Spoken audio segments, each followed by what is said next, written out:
Korean food is probably in my top 3 favorite cuisines of all time. And one of my favorite dishes is spicy pork. Now my partner Hanna is Korean and my daughter is half Korean, so I wanted to see if I could make authentic Korean spicy pork that were up to their standards. And while I was a little bit nervous to have them try it, one bite of my spicy pork, Hanna gave me the ultimate cosign, saying that my recipe tasted just like the restaurant she grew up with. Now this recipe is super easy to make at home. It's perfect for those busy weekday meals when time is tight, and the pork is just so good. So do me a favor and make sure you like, comment, share, and save this video. Alright y'all, remember to wash your hands.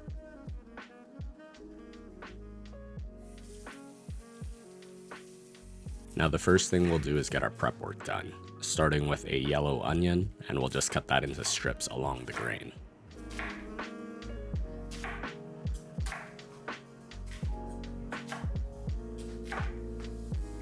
Then I have some green onions, and we'll just cut those into 2-inch pieces.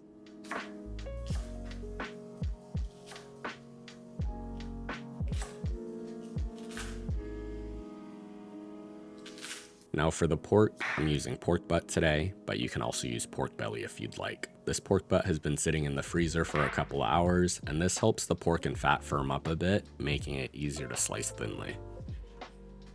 I'm going to cut the pork shoulder against the grain into thin strips. And if you're really short on time, many Asian grocery stores like H Mart will carry the pork already sliced.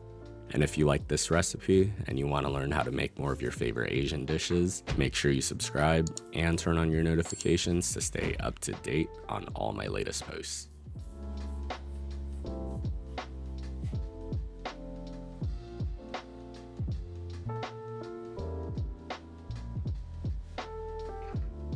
Now once we have all of our pork cut up, I'm going to add about 2 pounds of it to a mixing bowl. Now for our marinade, I'm going to add in half of our yellow onion and half of our green onions. To that, I'm going to add in a tablespoon of minced garlic, and then we'll grate in half a tablespoon of ginger. Then the base of our marinade is a 1/4 cup of gochujang and a tablespoon of gochugaru. And these 2 ingredients are the backbone of many Korean dishes. To round out our marinade, we'll add in a tablespoon of soy sauce, another tablespoon of mirin, 1 tablespoon of honey or corn syrup, and sesame oil. We'll give that a good mix, making sure that the marinade is evenly distributed, and then we're going to let this vibe out in the fridge for at least an hour. But for the best results, overnight is better. Now it's the next day, and you're just gonna have to believe me when I say that it is. We're gonna heat up a large pan on high heat, and we'll add in a tablespoon of oil. I'm going to add our marinated pork to the pan in a thin and even layer, making sure to not overcrowd the pan. We're gonna let the pork sit for a minute or 2 to slightly caramelize before moving it around. We'll stir fry the pork for a total of 5 to 6 minutes, and when it's mostly cooked through, we're gonna add the remaining onion and green onions to the pan. Toss everything to combine, and then it's time to plate.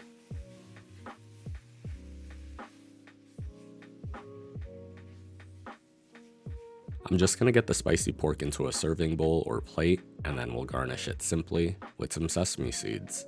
Serve this with some rice or in a lettuce wrap, and just like that, you've made an incredible and authentic Korean spicy pork at home. As always, the recipe and measurements are on my blog at feedthepudge.com. And if you've made it this far, let me know in the comment section, what's your favorite Korean dish? Thanks for watching, and I hope you enjoy.